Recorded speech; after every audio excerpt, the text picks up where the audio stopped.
Hi, this is Kalaful. I'm here in the great city of Tuskegee. I don't know if you'll call it a city, but it's certainly a town, a community. It's beautiful, it's friendly. I know a lot of people said, Tuskegee is going down. However, Tuskegee is not going down. Tuskegee is really rising up. There is so much to do as far as tourism here, and I'm here to assist them in building up that tourist trade. Here in Tuskegee, they have the blueberry patch, they have a winery, they have the Commodore Studio, they have little shops, little quaint shops you can go to. They have horseback riding, they have hunting, fishing, theater. They have just about everything that you have in the big city. The other thing that we're going to discover about Tuskegee, because it's political time here also, a great friend of mine is running for mayor. And we thought while we discover tourism here, we'd also discover what does it take to become mayor of the city of Tuskegee.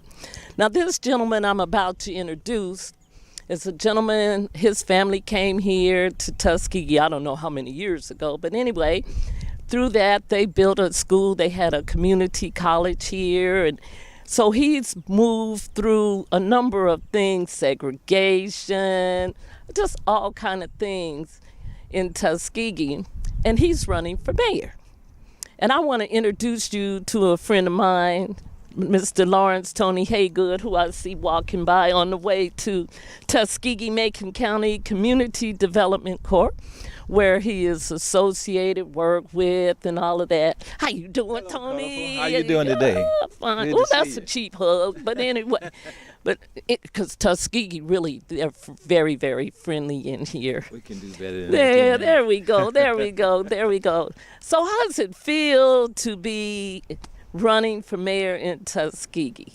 It's great. It's an opportunity to serve people in another capacity, to increase the things that we're doing here, to share with other people what Tuskegee has. I've met with a lot of people throughout the years in different capacities and had a chance to talk with people in different situations. So I understand that what the needs and concerns are of the citizens and what they want to do. And taking that energy along with what we have here in Tuskegee, we have an opportunity to do a lot of things here and to serve in a big way, to carry out some things and continue the great accomplishments that were made in Tuskegee throughout the years by a number of people. That is wonderful. I know one of the things that you focus on is tourism and educating people here. So that would come from the background when you had the school over there. Tell us a little bit about Southern Community College. Yeah, Southern Community College originally started as Southern Vocational College back in 1969. My father wanted to provide an opportunity for some citizens who had very moderate jobs to go to another level, to get in the areas that require licensing or certification so they could, make more money and take care of their families. So we conducted that over a period of about 35 years. Wow, And that's awesome. 35 years, okay. and had numerous graduates who went on to different careers. I see them in the community now. A number of them are actually retiring, who've had full careers as a result of their attendance at Southern Community College and their matriculation there. So we're very pleased at that and to see the accomplishments that they made and know that we were able to contribute in some small way. Unfortunately, because we didn't have the resources in the community in terms of total support, we could not continue. Colleges, community colleges, take a lot of resources to operate. And as you know, we've had a challenging situation in Tuskegee-Macon County. But we went through 35 years and then graduated the last group who went on to successfully to nursing careers. That is so excellent.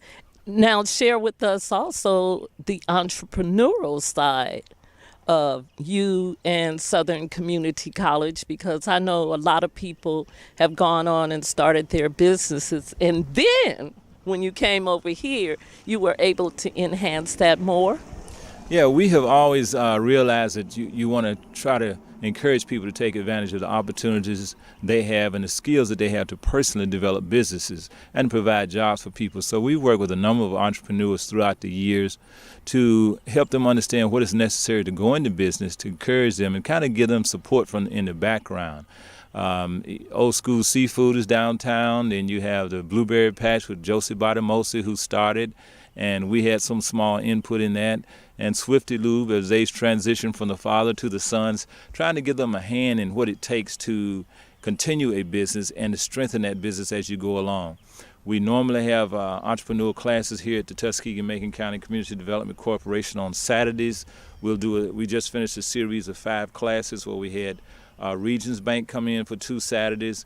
We had Attorney George Bulls to come in and do a 2-hour session on a Saturday. I did a 2-hour session on taxes, personal and business taxes. And then we had an investment person come in from a major investment corporation come in and do a 2-hour session. So we carry these classes on periodically to help people understand what it takes to go into business and how to be a successful business person. Because entrepreneurship gives you a lot of opportunities, and it can be very rewarding. It involves a lot of energy and time, but it can be very rewarding as you take care of your family and provide opportunities for others.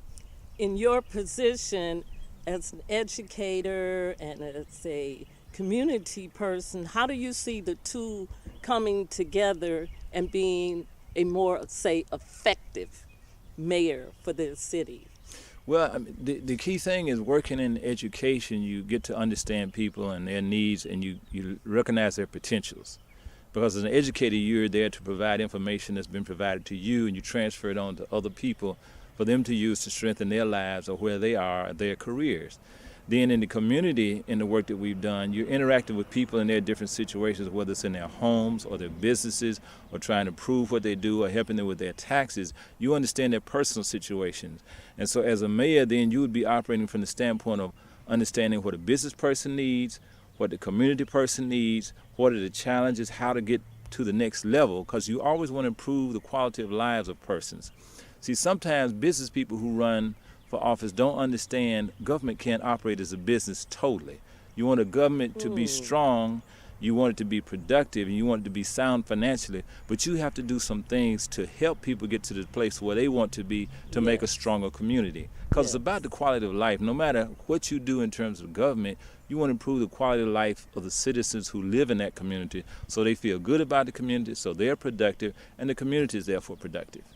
Now, do you see Tuskegee trying to grow like, say, Auburn, or is Tuskegee destined to be, say, more of a community, touristy type of community? Well, I mean, I think Tuskegee will be similar to Auburn in some ways. I mean, you can have some economic development and growth. I don't think we'll be totally exactly like that because it's a different setting over there. We'll be similar in the fact that both of us have institutions of higher education. And winning football teams, and tennis teams. Yeah, and basketball. So we have that in common. We both have engineering schools. We both have a vet med school within 20 miles of each other. So in that sense, we will have some similarities.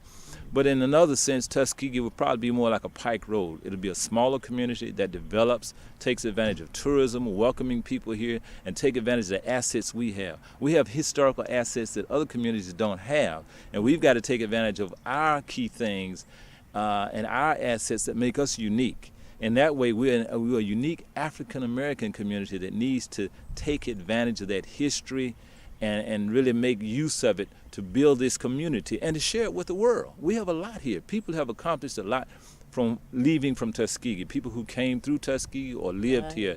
You talk about all kinds of people. You go all the way back to Booker T. Washington, George Washington Carver, Robert R. Taylor, Lionel Richie, Tom Joyner. You can go on and on and on. So many other people we overlooked, Tuskegee Airmen, but Chief Osceola, who is recognized in Florida as the key mascot for Florida State, who've been the national champions. And he came right out of Macon County, right outside of Tuskegee. That's the kind of positive energy people get in this community. And we've got to get back to that to rebuild our community. Tuskegee is a great place. It can energize you to do positive things. And we've got to come together and take advantage of our people and our assets. I wanted to throw in Zora Neale Hurston is from here, because we do have a nice little black box theater here in Tuskegee that hosts a lot of productions over here. Now, the other thing I've noticed following you around is you do visit a lot of the community, well, not a lot. You visit the communities around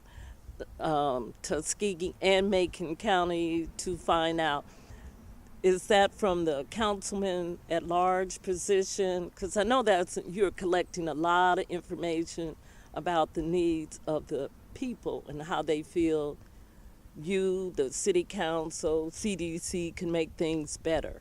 Yeah, I mean, that's part of a large part of being a mayor, pro tem and councilman at large. You want to get around into the different communities to understand what the needs are of the citizens, what their desires are, what the challenges are.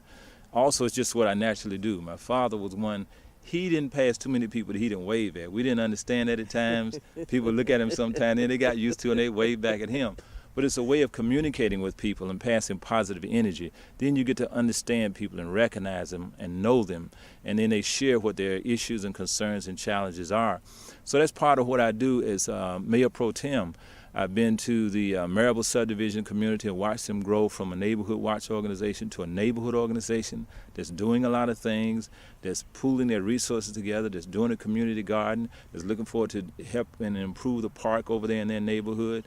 I've been over in the Heritage Hill community Yes. where they have pulled their community together, form a community organization, and they're doing things there. Went to a major barbecue over there and had a lot of fun. Oh, I didn't get invited. We'll let you know next time. And have been to other parts of the communities throughout the city of Tuskegee, over off of South Church Street, where they had some challenges with the parking over there with one of the businesses. So you get around to different communities, to businesses, to understand what is there, what are the positive things, what are the challenges, and what needs to be addressed. So that's, you know, part of what you do when you're interacting with people. Because if you listen to people, if you talk to people, if you hear them instead of deciding ahead of time what's best, then you can understand what needs to be done and what needs to be addressed, and how best to address it with the benefit of the people being involved. Wow. Now tell me about the community you live in. What's going on in your own community?